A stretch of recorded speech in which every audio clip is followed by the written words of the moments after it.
Saudações cordiais, caríssimos alunos. Eu sou o professor Luciano Gomes, da disciplina de Ciências, e agora estarei ministrando para vocês mais uma aula de Ciências da Natureza para EJA, Educação de Jovens e Adultos, precisamente fase 1 e fase 2. Muito bem. Professor, qual é o tema da nossa aula de hoje? Na nossa aula, iremos abordar o seguinte tema: consumo energético e os seus impactos ambientais. Muito bem. Professor, e o que temos para hoje dentro desse tema, consumo energético e impactos ambientais? Então, trago para compartilhar com vocês as seguintes informações. A princípio, irei fazer aqui uma breve revisão da nossa última aula. Em seguida, estarei trazendo explicações sobre o consumo energético e os impactos ambientais que esse consumo poderá causar. Em seguida, iremos também trazer aqui alternativas do que nós podemos fazer para melhorar essa situação desses impactos ambientais ocasionados devido ao consumo energético. Por fim, trarei para vocês um pequeno desafio. Muito bem. Professor, dentro desta breve revisão da aula passada, o que o senhor tem para nós? Então, basicamente, pessoal, a nossa última aula foi sobre as principais fontes de energia. Nós vimos que as fontes de energia, elas são classificadas em dois grandes grupos. Professor, quais são esses grupos? Esses dois grandes grupos nos quais nós podemos classificar as fontes de energia são fontes de energia renováveis e fontes de energia não renováveis. O professor vai explicando com calma para que eu possa entender da melhor forma possível. Então, vamos lá. O que vem a ser fontes de energia renováveis? A própria nomenclatura, ela já diz, são aquelas fontes de energia que se renovam em uma escala de tempo, digamos assim, biológico, de uma forma rápida. Essas fontes de energia renováveis, elas são infinitas, não se acabam. Professor, o senhor pode citar para a gente, para que a gente possa relembrar quais são essas fontes de energia renováveis? Posso sim, como nós podemos verificar aqui em nosso slide. Fontes de energia renovável, nós temos a energia solar, energia eólica, energia hídrica, energia geotérmica e também outra fonte de energia que é bastante utilizada, que é a energia aí oriunda da biomassa. Professor, e com relação às fontes de energias não renováveis? O que o senhor tem para trazer para nós de uma forma na qual a gente possa relembrar a nossa última aula? Então, com relação às fontes de energias não renováveis, a própria nomenclatura já diz que ela não se renova. Ou melhor, ela se renova, porém em uma escala de tempo muito longa. Leva aí milhões de anos para que essas fontes elas sejam renovadas, né? Digamos assim que ela passa por uma escala de tempo chamado geológico, que demora milhões de anos para que essa fonte ela seja regenerada. Ou seja, as fontes não renováveis, elas são esgotáveis ou elas são finitas, tá certo? Professor, cita para nós as principais fontes de energias aí não renováveis. Então, vamos conferir em nosso slide que as principais fontes de energia não renováveis nós temos aí, principalmente os combustíveis fósseis, né, o petróleo, o carvão mineral, o gás natural, assim como aí a energia nuclear. Professor, qual é a melhor?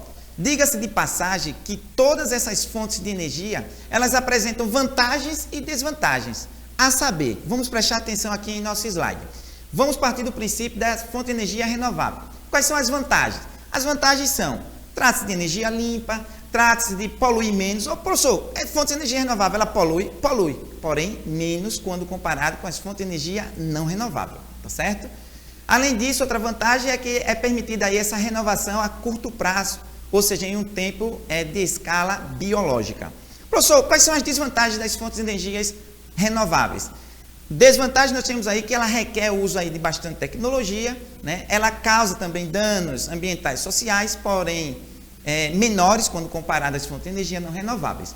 Modifica as paisagens, além disso, pode provocar aí também a questão do desmatamento, né? Além disso, o alto consumo de água. São algumas das desvantagens dessas fontes de energia renováveis. Com relação às fontes de energias não renováveis, tem como principal vantagem que elas são utilizadas aí para a produção, para a obtenção dos combustíveis. Professor, só tem essa vantagem? Não. Outra vantagem das fontes de energias não renováveis, que também é utilizada aí para a produção da energia elétrica. Ok, professor. E quais são as desvantagens? Elas provocam aí, a queima desse combustível fóssil provoca aí a poluição da atmosfera. Além disso, apresentam aí alto custo para sua obtenção, dentre outras desvantagens, pode causar aí impactos ambientais seríssimos para a nossa população, tais como efeito estufa e chuva ácida. Na aula de hoje, iremos priorizar explicações sobre o efeito estufa. Muito bem, professor, e o que vem a ser o efeito estufa? O efeito estufa já é um processo natural, ele existe naturalmente. O que vem a ser o efeito estufa? O efeito estufa nada mais é do que a retenção de calor por certos gases que estão na atmosfera. Sabemos que a atmosfera é formada por diversos gases, dentre eles o gás oxigênio, o gás nitrogênio, em aproximadamente 78% do ar atmosférico é de nitrogênio e 22% aproximadamente é de oxigênio. Então, naturalmente, esses gases e outros, eles têm essa capacidade de reter o calor. E se não fosse o efeito estufa, que acontece naturalmente, praticamente a temperatura na Terra seria menos 30 graus Celsius. Isso iria ser bastante complicado para todos nós, não é verdade? Pois bem, o problema não é o efeito estufa, o problema é o agravamento do efeito estufa, que é ocasionado devido aí o aumento da quantidade dos gases poluentes na atmosfera. Ô, professor, e de onde vem esses gases poluentes? Esses gases poluentes, a sua quantidade aumentou desde a Revolução Industrial, que nós vimos lá em aulas anteriores. Então, o efeito estufa não tem problema, porque ele acontece de forma natural e tem essa função de manter uma temperatura adequada na Terra. Porém, o problema é o agravamento do efeito estufa, que é nada mais do que o acúmulo desses gases poluentes em alta atmosfera. Evita a dissipação do calor para as próximas camadas. E daí há um aquecimento global. E traz aí inúmeras consequências negativas. Vamos verificar em nosso slide. Então, como foi dito anteriormente, o efeito estufa é um fenômeno natural, né, que nada mais é do que a retenção de calor por certos gases atmosféricos. O problema é o agravamento do efeito estufa, que é ocasionado devido justamente aí ao acúmulo dos gases poluentes. Professor, quais são esses gases poluentes? Nós iremos ver dentro do instante, tá certo? Então vamos lá. Professor, quais são as causas? As principais causas são esse alto consumo energético, desmatamento, nós temos aí a questão da presença desses gases poluentes. Professor, quais são as consequências do efeito estufa, do agravamento do efeito estufa? São várias. Primeiro, esse aquecimento global promove aí o derretimento das calotas polares. Além disso, pode provocar um aumento do nível do mar, né, nível do oceano, causando aí inundações que poderão prejudicar a agricultura. Professor, relembra para mim, por gentileza, o que é agricultura? Relembro sim. A agricultura nada mais é do que o cultivo de plantas. Então, o efeito estufa, ele também tem essa consequência na agricultura, tá certo? Dentre outras consequências graves para a população.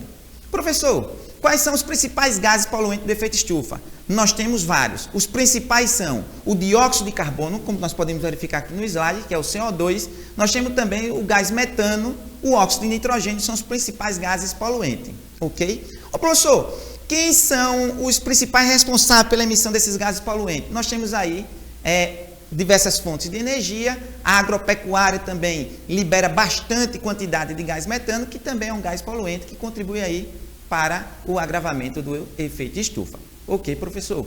Tudo bem. Professor, e o que nós podemos fazer para minimizar esse agravamento do efeito estufa? Existem várias alternativas, dentre elas destaque-se aí economizar energia elétrica, evitar utilizar carros, né? Utilizar mais o transporte coletivo, né? O transporte público. Além disso, dá preferência por carros movidos aí a álcool. Ô, professor, a queima do álcool não libera gás poluente? Libera. Mas quando nós plantamos a cana, por ela realizar o processo de fotossíntese, ela retira o dióxido de carbono do ar atmosférico. O dióxido de carbono, ele é um poluente. Então, é como se ficasse equilibrado a produção e o consumo desse gás poluente, tá certo? Além disso, é importante que a gente sempre procure reduzir aí a emissão desses gases poluentes. Eu deixo agora para vocês aqui um pequeno desafio, que diz o seguinte: assinale a alternativa que não representa uma ação antrópica positiva. Qual dessas alternativas não é uma ação antrópica positiva? Então, vocês vão analisar essas alternativas, letra A, B, C, D e E, e responder de forma correta e depois nos envia, tá certo? No mais, eu gostaria de deixar a seguinte frase para vocês. Lembrem-se de que cuidar do meio ambiente, cuidar do planeta, está em nossas mãos. Valeu, pessoal, por hoje é só.